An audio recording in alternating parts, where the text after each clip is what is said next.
Amen. Verse 6, Tuhan, kawan po nyo, that which is born of the flesh is flesh, and that which is born of the spirit is spirit.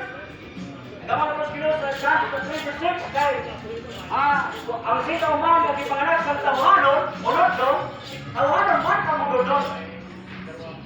Kung ipanganak sa tawanon, tawanon ka. Unod doon man lang. Pero ang ipanganak sa espiritu, espiritu man. That's why we must be born again. Amen. In what way makaturan kita maborn again? Una, ipanganak ka sa tawanon. Unod nun.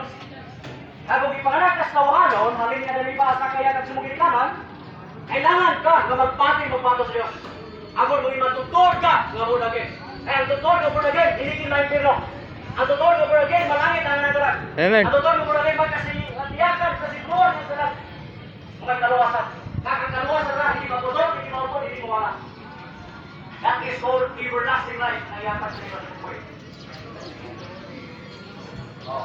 Okay, verse 7. Marvel not that I say unto him, he must be born again. It must be born again. We must be born again. Kailangan din maguturan. Kaya kung hindi ka magpinsa sa mga ulingon, hindi ka gusto mag-born born again, sana mura maguturan. Kaya gusto mura. Nagduro na impero ng mga tao na bukod born again. Pero may mga tao man nagkatawag ko na din, ipino gapon. Naman, bukod tutol mo.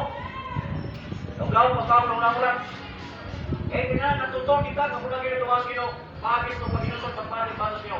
Amen. Verse 8, in John chapter 3, magtuhan, the wind bloweth where it listeth, and thou hearest the sound thereof, but canst not tell whence it cometh, and whither it goeth, so is everyone that is born of the Spirit.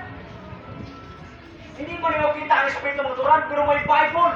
Nagitudlo, iwalay, i-preach mo na. That's why we're standing here to preach the Word of God. Ano na yan? Once a week? Isa ba? Mabsinan pa? Oh. So right, para sa Turan na kita magtukong time sa pagmamahal sa mga Ginoo. Amen. Oh? Ang Espiritu ng Turan hindi makita, pero ang Diyos mismo, ang Espiritu, ang nakikita natin sa itong sitwasyon. Verse 9, Nicodemus answered and said to him, how can these things be? Mismo ang leader sa Israel Motura, leader sa Diyos, mga parasyo, wala ka nagkamaan kung paano matamo. Oh, verse 10, Jesus answered and said to him, art thou a master of Israel, and knowest not these things? Oh, ano man kaharap ang tao sa ibutan. Ano man ka matalino, magaling, marunong, at yan, karakasan. Pero kung wala kay alaman sa Bible, wala ka nagpati sa Bible,